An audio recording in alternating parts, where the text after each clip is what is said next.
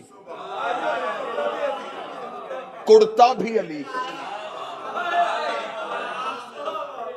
اب میں گزارش کروں گا، منت کروں گا، مکتب تشیع کا ادنا سا طالب علم مجمع میں بیٹھ کے دوسرے کے کان میں بات نہ کرنا، جو سوال وہیں سے اٹھنا سوال کر لینا، شک لے کے نہ جانا۔ حضرت عباس کی عصمت پڑھنے لگا ہوں۔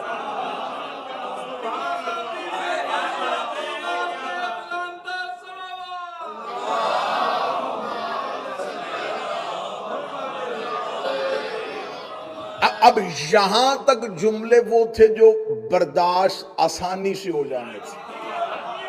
اب آپ کی مجھے تائید بھی چاہیے، ایک عالم دین مجلس میں موجود بھی اور قرآن بھی آج منبر پہ ہے۔ اب اگلے جملے جو ہیں نا، اس کے لیے جیسے وہ جہاز ہلکا سا بھی ڈولنا شروع ہونا تو اناؤنسمنٹ ہو جاتی ہے کہ سیٹ بیلٹ باندھ لیں۔ کس لیے ہوتی ہے؟ حفاظتی تدابیر۔ اب اگر تھوڑا سا بھی عقیدہ ڈولے تو توکل کی سیٹ بیلٹ باندھ لینا۔ اب اس سے آگے عباس پڑھنے لگا، ابھی تو میں نے وہ آیت پڑھی نہیں جو عباس کے لیے آئی تھی۔ یہ چلے گئے، ادھر سے کون آیا؟ کافروں کا جالوت، مسلمانوں کا طالوت۔ یہ کچھ نام ایسے ہیں اسلام میں جو ملتے جلتے ہیں، حبیل اور قبیل، ہم پلہ ہم وزن اور ایک جیسے۔ اس میں لوگ پریشان ہو جاتے ہیں، پتہ نہیں اب اس میں سے غلط والا کون سا تھا، صحیح والا کون سا۔ میں تھوڑی سی نشانی میں، قابیل جس میں قاتل والی کاف ہے نا، وہ قبیل ہے، اور جس میں جاہل والی جیم ہے نا، وہ جالوت ہے۔ اب یہ نشانی پکی رکھ لینا، قاتل اور جاہل، اس کو ذہن میں رکھ لیں۔ ادھر سے جالوت آ گیا، ادھر سے طالوت آ گیا۔ ادھر طالوت مسلمانوں کا بادشاہ، کس نے بنایا؟ اللہ نے۔ ساتھ اس کے داؤد، لشکر کا علمدار۔ خدا نے قرآن میں کہا کہ اپنے لشکر سے کہے کہ تابوت کو آگے لے کے چلے، تاکہ یہ لشکر فتح یاب ہو جائے۔ لشکر کی فتح اللہ نے یہ نہیں کہا ان سے کہ تلواریں اٹھا کے چلے، نیزے نکال کے چلے، سینے چوڑے کر کے چلے۔ فرمائے فتح چاہتے ہو تو انہیں کہ تابوت کو آگے لے کے چلے۔ یہ تابوت ہے ان کی فتح کا نشان۔ تابوت آگے چلانا، اس کا مطلب ہے اس تابوت کے پیچھے چلو، اس کو پیچھے نہ چلانا، اس کے پیچھے چلو۔ اگر تم چاہتے ہو تمہارا لشکر فتح یاب ہو جائے تو اس تابوت کو آگے چلانا۔ پوچھو مولویوں سے اس تابوت میں کیا تھا؟ کہتے موسیٰ کا جوتا تھا۔ اللہ نبی کا جوتا آگے چلائے تو لشکر فتح یاب ہو جائے، اور کربلا میں عباس کا علم آگے چلے۔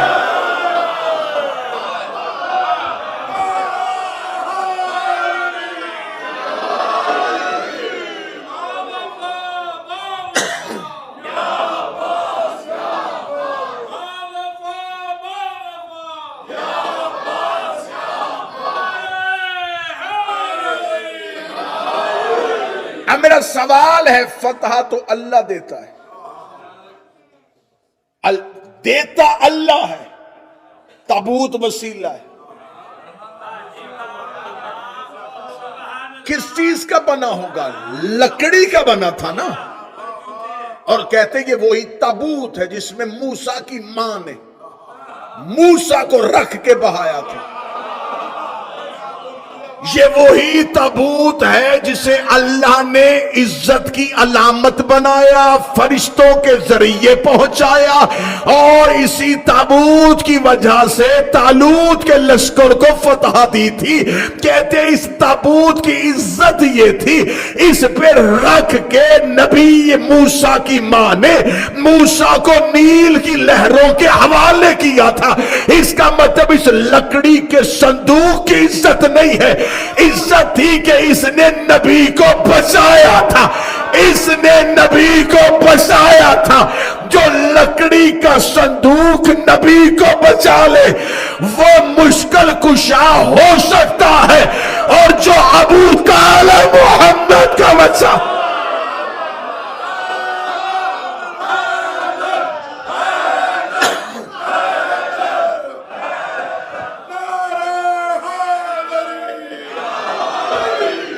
اب بھی وہ آیت آئی نہیں۔ ڈاکٹر صاحب آپ آ جائے ہیں، 5ویں دن آپ آئے ہیں، اب بھی وہ آیت آئی نہیں۔ دونوں لشکروں کا آمنا سامنا ہو گیا، ایک دریا پہ، ایک نہر پہ۔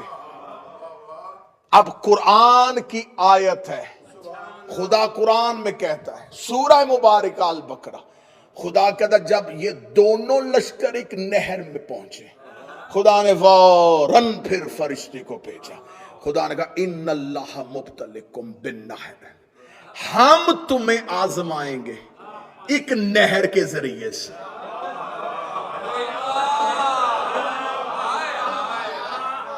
اب میری مجبوری ہے کہ مجھے سینے کا زور میرا نہیں لگ رہا بیماری کی وجہ سے، لیکن میں کوشش کر رہا ہوں کہ میں آپ تک ویسے پہنچاؤں گا بات جیسے حق بنتا ہے۔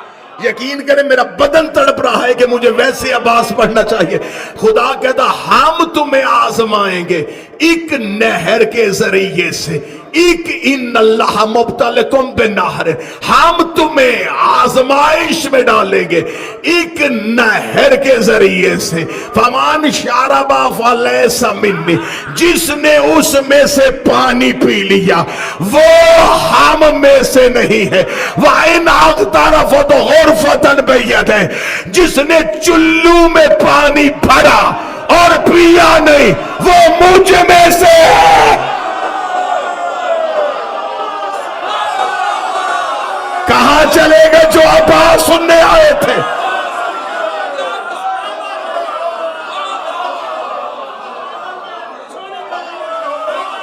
کہاں چلے گئے جو قرآن سے عباس سننے آئے تھے؟ خدا کہتا ہم تمہیں آزمائیں گے ایک نہر کے ذریعے سے، جس نے اس میں سے پانی پیا وہ مجھ میں سے نہیں۔ اور آگے خدا کہتا جس نے چلو میں پانی لیا اور دریا پہ مارا اور پھر بھی نہ پیا وہ مجھ میں سے ہے، وہ مجھ میں سے ہے۔ عقیدہ گھر جا کے چیک کر لینا، جو اس میں سے ہو وہ غیر معصوم نہیں ہوتا۔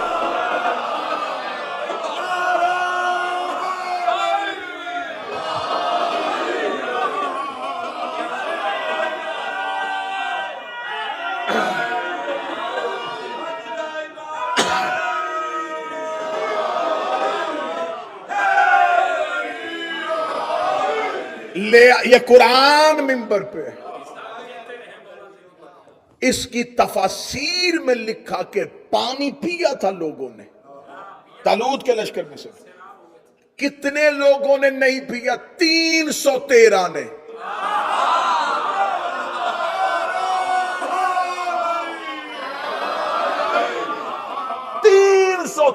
کے علاوہ سب نے پیا۔ لکھنے تفاسیر نے یہ لکھا کہ کنہوں نے پیا، ایک تفسیر میں مجھے نہیں ملا، 18 تفاسیر میں نے پڑھی، ایک میں نے لکھا کہ چلو میں پانی کس نے لیا تھا۔ اللہ نے آیت بھیج دی